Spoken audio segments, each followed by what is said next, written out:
Virgil clearly intends that books 7 through 12 be separated from books 1 through 6. And in order to emphasize this, he has a lot of parallels between book 7 and book 1 that establishes we are in a different place and at a different time.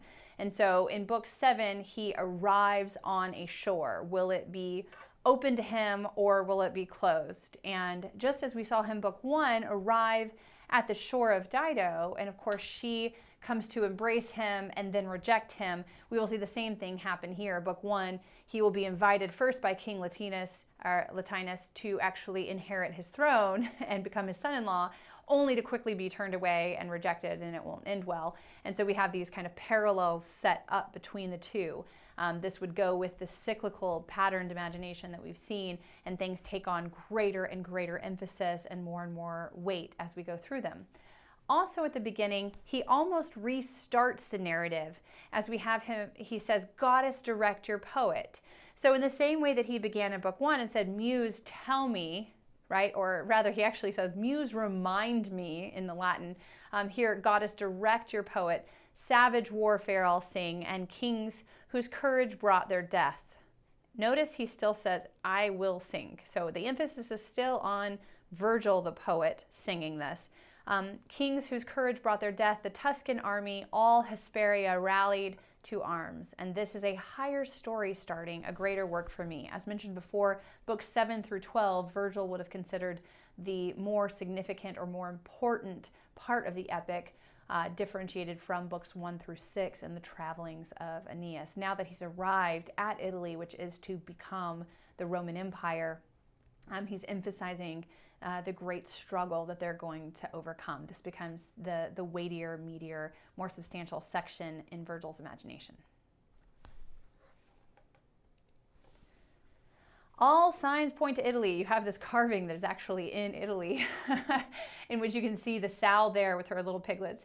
And I'm sorry, but of course for me, it's very sad that you would have this beautiful sow and her white piglets, and they all get sacrificed to Juno.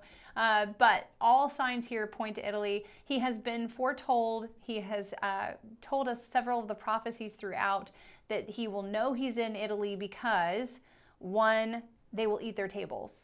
And Ilius actually, after they are eating, realizes, hey, we're eating our tables, because they used bread to be their plates, to be their tables. And then they actually ingest it and realize, oh, we're here, because as soon as our hunger overtook and we ate our tables, we would know we were here, and so they're here.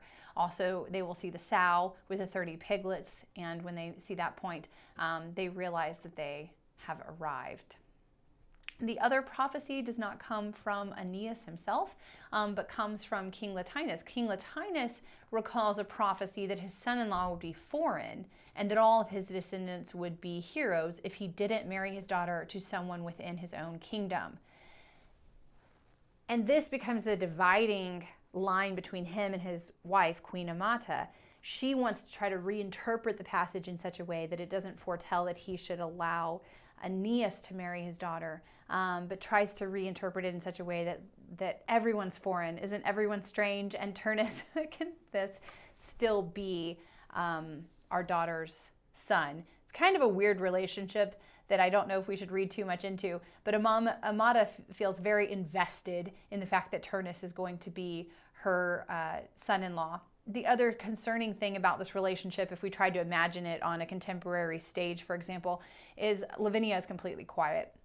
Ursula Le Guin has actually written a novel from Lavinia's perspective, which is quite intriguing. But Lavinia does not do anything in this narrative. Lavinia averts her eyes at one point.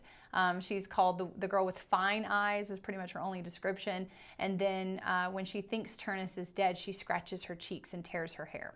And so that's it for Lavinia. So the great queen that is going to marry Aeneas, as we've watched, we have Creusa turned into a ghost, Dido turned into a shade, and Lavinia really is just a shade of a person. So the three women in Aeneas's life don't really have great substance as these leading women characters. Not that that Virgil doesn't write a leading woman character, which he does in Camilla, but we don't see it in Aeneas's life. If we contrast that with Odysseus, where we get to see Calypso and Circe, and of course Penelope becomes the penultimate example of this, and even his dialogue is with Anticlea, and there's this host of women, wives of warriors, who come before him in the underworld. We don't have that same presence of the feminine really mattering and having great, having a lot of action in the narrative in the Aeneid. Instead, the great heroine is Juno, and she's not a heroine. She is the presence who is always harassing him. Relentless Juno sends Iris, and the Trojan women are infuriated and thus cause everyone to burn the ships. Relentless Juno sees Aeneas happy and thus sends down Alecto, or rather sends up. She has this wonderful line, "If heaven resists me, I'll rouse Acheron, I'll rouse hell." So the women figures in this narrative, especially in the latter half, right? So we had Dido in the opening scenes, who then passes away, and we see her briefly in book 6. When we get into books 7 through 12, Alecto is this fury from hell that inspires Amata to rage and go against King Latinus in the way that she gets people to rebel against his authority and against his decree. Juno is rebelling against the decrees of heaven and turning against her husband's wishes to inspire this war and to keep Aeneas from seeing his fate. And so we have these female figures that are just furies. And when Juno speaks about what she's going to do, she knows that all she is doing is preventing the inevitable. She is just hindering it from coming to fruition, not permanently. She can't actually change fate. She can just keep it from happening for a while and cause lots of bloodshed up to this point. And she does that by inspiring fury. As we've noted before, fury is a problem. Fury prevents law and order. Fury is what will overturn the pietas of the characters. And so when Alecto is brought up from hell by Juno to send out these poisonous snakes, this contagion upon the women of Latium, she sends her venom out and infuriates Amata to shriek and rail and to cause all sorts of problems in the kingdom. "You'll give Lavinia to the Trojan exiles," she yells at her husband, and the maddening venom slipped into her entrails and seeped through her body. Now monstrous visions haunted the poor woman, and frenzied she ran amok through the city.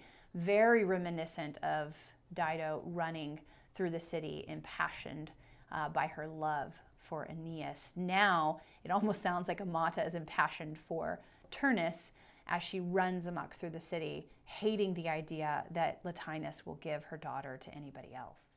Book 8 is significant for the Roman citizens who would have been listening to the poem, as Aeneas goes and tries to rally others to his side. And so he visits Evander in what will be the future site of Rome, and he becomes a guest friend to Evander. So he's creating this connection between his world and the Roman world by becoming the guest friend of Evander. And we see these sides are going to be juxtaposed with Turnus and Mezentius. Mezentius is actually against Evander, and because of their relationship against one another, Aeneas and Evander can form sides against Turnus and Mezentius. And so you see these kind of groups rallying together. You would have seen the same thing in the Iliad, where you have the Trojans, and then you have other people like Glaucus and Sarpedon coming up to help the Trojans from Lydia. And you also have from the Greeks, you don't have a Greek world. You have the Myrmidons and the Dolopians and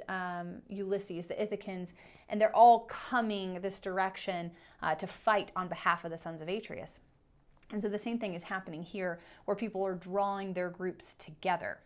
Aeneas visits Evander, and even though he doesn't know him, and Pallas, his son, doesn't know Aeneas, when he realizes who Aeneas is, the Troy's great name, it says, staggers him. This is kind of a wonderful moment where you can imagine the heroes of the stories that you've always heard are suddenly in front of you. It's kind of a moment of celebrity in which Pallas is just wide-eyed at this vision of Troy. It also becomes disheartening because we know that Pallas is going to die in the battle with Turnus after one day of fighting. And so we see him always wanting to be in these great Trojan wars, to be part of the epic story, to want to fight.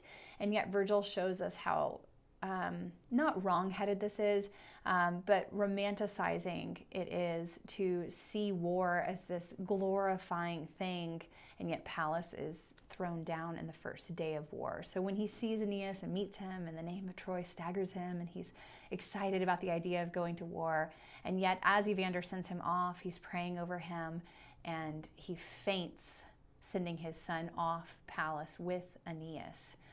So Aeneas is handed, not a truce, Aeneas receives Evander's friendship. They are on the same side. Because Evander is old, Pallas goes with Aeneas, and we see that the power of Troy is not defeated, that they are going to go into battle against Turnus and his men. In order to go into battle, we have the great armor scenes like you would have seen in the Iliad, where you dress for war.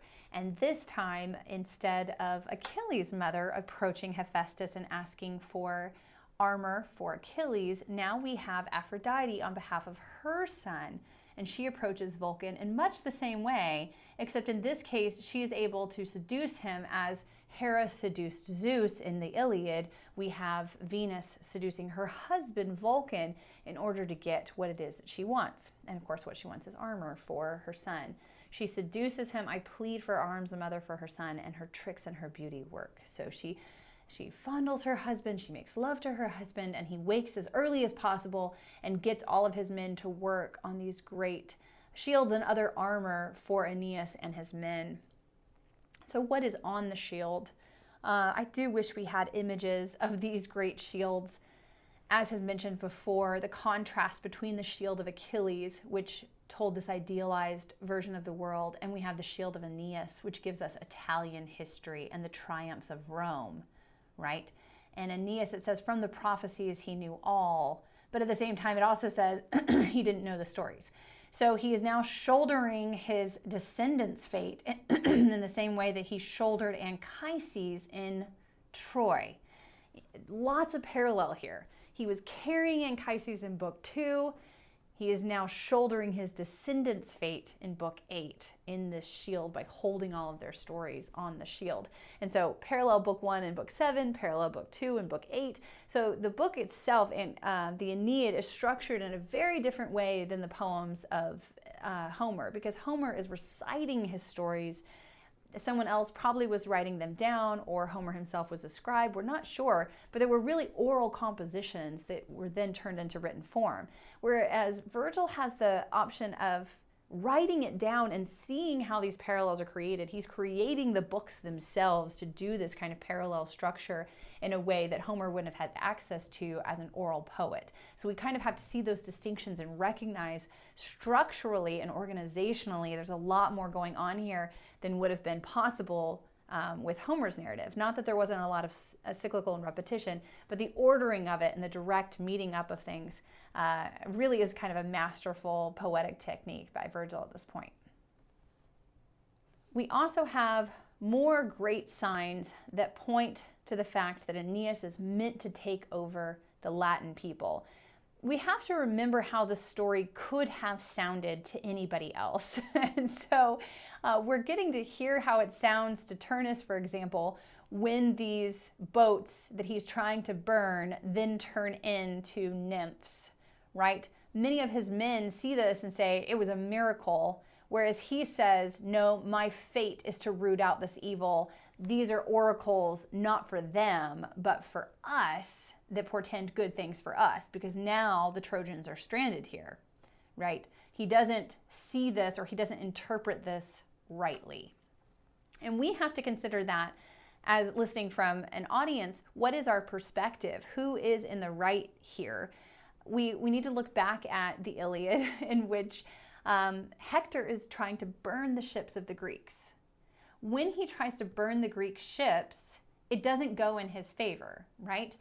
This is the moment that inspires Patroclus to pretend to be Achilles And this, in a sense, signs Hector's death warrant when Hector will then kill Patroclus instead of Achilles because of the ship burning moment. So this kind of starts a domino effect, a series of events that's not going to end well. From Hector's perspective, it looks like he was winning because he's able to get to the ships and start burning the ships, and the Greeks will have nowhere to go. Turnus is the same way. Turnus is our Hector in this moment. We're burning their ships. Those of us who are reading from a Roman perspective, instead of seeing Aeneas as an invader and Turnus is protecting his home, Turnus is a hindrance over Aeneas's fate because this is Aeneas's home. It has been meant that way since Dardanus was born there. It has been meant that way since the beginning of time because these ships were created out of pine that belonged to Gaia, the mother of all earth, and it was always fated that when they were done with their mission, they were going to return to be nymphs. So there's this greater story that shows us Turnus as a hindrance rather as than a hero. And so we're being given kind of the hermeneutic to see Turnus, his words as the incorrect interpretation, even though it's a really valid interpretation by reason. It's not, because he doesn't know the whole story. And so we're being allowed that as an audience. So I think we always have to be aware of how Virgil is talking to his audience and telling them how to see things, and relaying to them, right, the pathos they're supposed to feel in these moments, and which Turnus is not privy to. I want to spend a couple of moments on this story that takes place in Book 9, when Narcissus and Euryalus are these two young men that are ready to go into war. They, in some ways, foreshadow Pallas's eagerness to jump into war. We have Ascanius, Ilius, trying to also jump into war and actually starting part of the war. This youthful energy to jump into things is being cautioned by Virgil, I think rightly. Narcissus even wonders, is this restlessness I feel actually a sign from the gods that I'm supposed to jump into war? Or am I making my restlessness a god that I want to follow? Such a great line. You can imagine how Christians would later take these lines and then try to read it backwards through the eyes of faith. But are the things that we desires given to us by the gods, or do we make our desires into gods that lead us then astray? And in this moment, we don't really know. It does lead to his death, and so there are ways of kind of reading that back and forth. It also leads to his immortality, because Narcissus and Euryalus are made into statues hundreds of years later, and people are still telling their story. Not that they were real. That was something else we have to focus on. When Virgil talks about them, he says, "Lucky pair, if my song has any power, you'll never be forgotten." They never existed. So unlike when we looked at the history and the descent of the underworld, we have Octavius Augustus' sister, Octavia, who her son Marcellus was suited or engaged to Octavius's daughter, and they were going to have these cousins get married, and then he was going to inherit the throne. Marcellus died, I think, at like 20 years old. And so when Virgil's reading this poem about Marcellus, and she hears about his shade is going to be returning as Marcellus, and he died too young, she faints, listening to this story being told. Those are real characters that Virgil is putting in the story that should never be forgotten. And yet he conflates them with these fictional characters, Narcissus and Euryalus, lucky pair who I will never forget. And so it's a really interesting moment, these conflations between the things that are historical and the things that are fictional, and yet neither one will be forgotten. What is real? And this reminds me quite a bit of things like, in the Orthodox Church, you pray for the prodigal son, right? The prodigal son never actually existed, and yet you're praying to not be like him, and you pray for him and for his salvation, and you pray for these characters in Jesus's parables that never existed. Dante will then take this and move on in the realms of heaven by including characters that never existed.